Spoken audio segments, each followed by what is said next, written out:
हमारे देश के लोकतंत्र के 4 पिलर्स हैं, जिनमें से एक है मीडिया।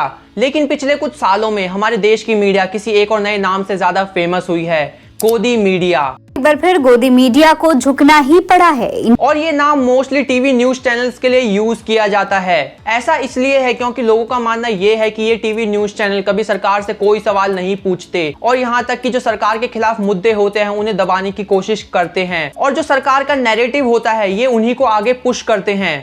प्रधानमंत्री नरेंद्र मोदी जी, आप ही की लिखी हुई कविता की ये 2 लाइनें हैं। आपने 400 पार वाला टारगेट सेट किया है हौसलों की मीनार का। उसी पर बातचीत करने के लिए मेरे 3 सहयोगी मेरे साथ हैं और ये बात सही भी है। आज आपकी मुलाकात उस शख्सियत से करवाने वाले हैं जिसके नाम की चारों तरफ चर्चा है और जो यूपीए सरकार के लिए सबसे बड़ी चुनौती भी है।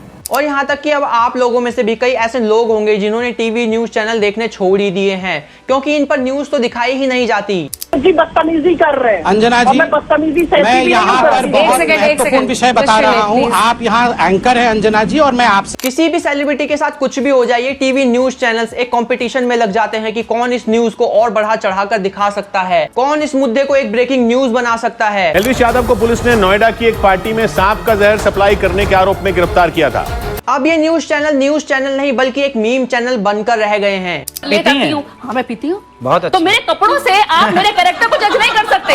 तो आपने शराबियों से बात करने बिठा दिया मेरे को आज। और यहाँ तक कि अभी न्यूज चैनल खुद को एक एंटरटेनमेंट की तरह दिखाते हैं और इन सभी चैनल्स को भी पता है कि इनकी क्रेडिबिलिटी पिछले कुछ सालों में बहुत ही ज्यादा गिर गई है। तो इन लोगों के पास सरकार का माउथ पीस बनने के अलावा कोई और ऑप्शन भी नहीं बचा रहता, क्योंकि इन टीवी न्यूज चैनल्स पर जो भी एड्स रन होते हैं उनमें से कई एड्स तो सरकार के और बड़े कॉर्पोरेट्स के होते हैं। और यहाँ तक कि जो ये बड़े टीवी न्यूज चैनल्स हैं ये भी बड़े कॉर्पोरेट्स ओन करते हैं, जैसे कि एनडीटीवी अडानी का और न्यूज 18 अंबानी का। तो ऑब्वियस सी बात है कि जहां से पैसा मिलेगा उसी के फेवर में न्यूज चलाई जाएगी। लेकिन पहले ऐसा बिल्कुल भी नहीं था। टीवी न्यूज चैनल्स एकदम फेयर और अनबायस्ड होते थे। अगर आप लोगों को भी ऐसा लगता है तो इस वीडियो में आप लोगों का ये भ्रम पूरी तरह से टूट जाएगा। यूपीए सरकार ने 2009 से पहले 3 बड़े जर्नलिस्ट को पद्मश्री अवार्ड्स दिए थे। अब खुद ही सोचो कि इलेक्शन से पहले इन जर्नलिस्ट को ये अवार्ड देने का क्या मतलब बनता है। और अगर आज के टाइम की गवर्नमेंट कुछ ऐसा कर दे, किसी को अवार्ड दे दे, तो उस इंसान पर गोदी का टैग लगा दिया जाता है। लेकिन आयरनी तो देखो, उस टाइम पर ऐसा बिल्कुल भी नहीं था। और ये तो कुछ भी नहीं है, एनडीटीवी की 25th एनिवर्सरी राष्ट्रपति भवन में सेलिब्रेट की गई थी। बल्कि एनडीटीवी तो एक प्राइवेट न्यूज चैनल है। और पता है क्या ये गोदी का टैग किसने दिया था? रवीश कुमार ने। यानी कि जब तक ये लोग सरकार की गोदी में खुद बैठे हुए थे तब तक कोई गोदी मीडिया नहीं थी, तब तक सब कुछ एकदम फ्री और फेयर हुआ करता था। लेकिन जैसे ही इस गोदी में कोई और आ गया तो गोदी मीडिया बन चुकी थी। तो चलो इस बात को अच्छे से समझने के लिए शुरुआत से शुरू करते हैं। अभी हम सब जितने भी लोग ये वीडियो देख रहे हैं उनमें से मोस्टली लोगों ने बीजेपी का रोल देखा होगा। लेकिन उससे पहले क्या यूपीए एरा के टाइम पर मीडिया कैसे फंक्शन करती थी? क्योंकि आजकल तो ये नैरेटिव फैला हुआ है कि मीडिया की फ्रीडम 2014 के बाद से, यानी कि बीजेपी के गवर्नमेंट में आने के बाद से पूरी तरीके से खत्म हो चुकी है। तो आज की इस वीडियो में हम इसी नैरेटिव को अच्छे से जानेंगे कि 2014 से पहले मीडिया कैसे फंक्शन करती थी। क्या मीडिया सच में फ्री और फेयर हुआ करती थी? 2014 से पहले मीडिया इंडिपेंडेंट थी, कोई बिका हुआ नहीं था। सबके सब गवर्नमेंट से क्वेश्चन करते थे। लेकिन सच्चाई तो हमेशा से ये रही है कि हमारे देश की मीडिया कभी इंडिपेंडेंट थी ही नहीं। और ये बात सबसे पहले ब्रिटिशर्स को समझ में आई थी कि अगर किसी का भी नैरेटिव तुम्हें कंट्रोल करना है तो सबसे पहले वहां की मीडिया पर कंट्रोल करना होगा। इसीलिए अंग्रेज 1878 में ही एक एक्ट ले आए थे जिसमें न्यूज़पेपर्स में सेडिशियस कॉलम को छापना ही बैन कर दिया था। सेडिशियस कॉलम न्यूज़पेपर का वो हिस्सा है जहां पर गवर्नमेंट को क्रिटिसाइज किया जाता है। और ये एक्ट लाने के पीछे अंग्रेजों का रीजन ये था कि उस वक्त जो हमारे देश के बड़े बड़े फ्रीडम फाइटर्स थे वो खुद के न्यूज़पेपर चलाया करते थे। गांधी जी खुद के 4 न्यूज़पेपर चलाया करते थे ताकि लोगों को अंग्रेजों की असलियत पता चलती रहे। नेशनल हार्डल, जो कि आज के टाइम पे कांग्रेस का खुद का न्यूज़पेपर है, वो भी जवाहरलाल नेहरू जी ने शुरू किया था। और यहाँ तक कि जब हम आजाद भी हो गए थे तब भी गवर्नमेंट ने ऑल इंडिया रेडियो और दूरदर्शन को अपने ही कंट्रोल में रखा।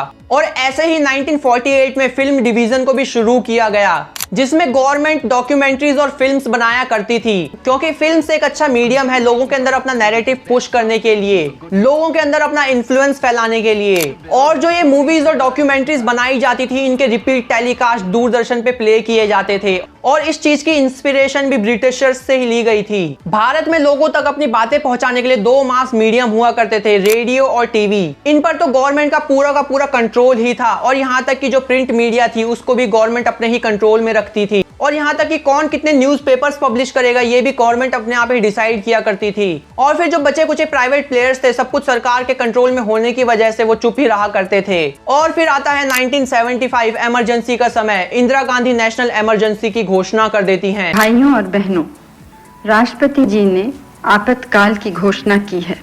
इससे आतंकित होने का कोई कारण नहीं है।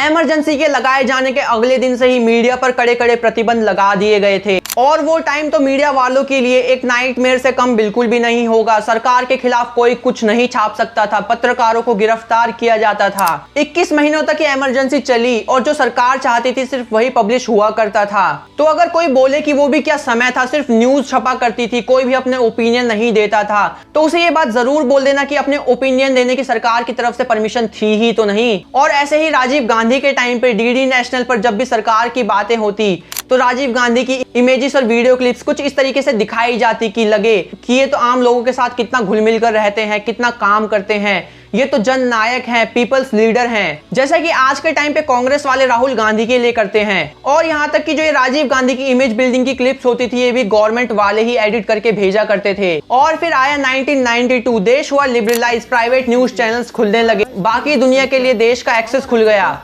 और जो ये नए प्राइवेट न्यूज चैनल्स खुले इनमें से भी कई लोग तो वही थे जो कि पहले डीडी नेशनल के साथ काम किया करते थे और सरकार के ज्यादा क्लोज थे। और एक बड़ी इंटरेस्टिंग बात तो ये भी है कि हमारे देश में कभी भी प्राइवेट एफएम चैनल्स को सरकार और पॉलिटिक्स के खिलाफ बात करने की कभी भी परमिशन थी ही नहीं। और यहाँ तक कि आज भी हमारे देश में कोई भी हिस्सा हो, वहां इंटरनेट पहुंचा हो या ना पहुंचा हो, दूर दराज के इलाकों में रेडियो तुम्हें जरूर मिल जाएगा। लेकिन आज के टाइम तक भी तुम लोग न्यूज और करंट अफेयर सिर्फ गवर्नमेंट ओन चैनल आकाशवाणी पर ही सुन सकते हो। हमारे देश का जो सबसे बड़ा वोटर बैंक है वो गांव के इलाकों में ही रहता है और उन तक जो न्यूज पहुंचती है वो वही न्यूज होती है जो कि सरकार उन तक पहुंचाना चाहती है। और रेडियो पे तो हमेशा से सरकार के मन की बात ही चलती आई है। देश के लिबरलाइज होने के बाद कई प्राइवेट चैनल्स खुले जिनमें से एक था एनडीटीवी और इस चैनल का इन्फ्लुएंस यूपीए एरा के टाइम पे काफी तेजी से बढ़ा था। और इसी यूपीए एरा के टाइम पे नीरा राडिया टेप्स भी लीक हुई थी जिसके बारे में आप लोग ऑनलाइन सर्च करके देख सकते हो। इन टेप्स होने के बाद मीडिया को एक नए नाम से जाना जाने लगा था,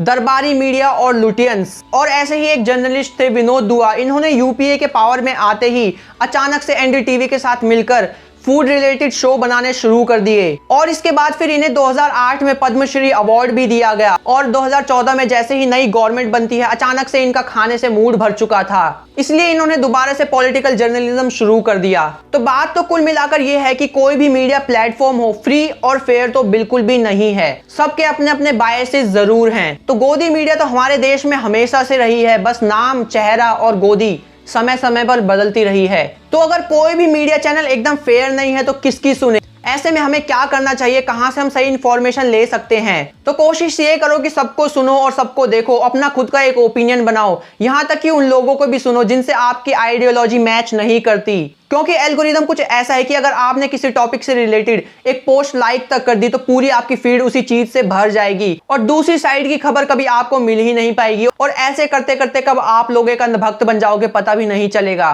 तो आज की वीडियो के लिए सिर्फ इतना ही। अगर आप लोगों को वीडियो पसंद आई होगी तो वीडियो को लाइक जरूर कर देना, चैनल को सब्सक्राइब भी कर देना। और अगर आपको इमरजेंसी के बारे में जानना है तो यहाँ पर वीडियो आ रही होगी तो उस वीडियो को जरूर देख लेना। मैं आप लोगों से मिलता हूँ नए टॉपिक के साथ नई वीडियो में, तब तक के लिए नमस्ते।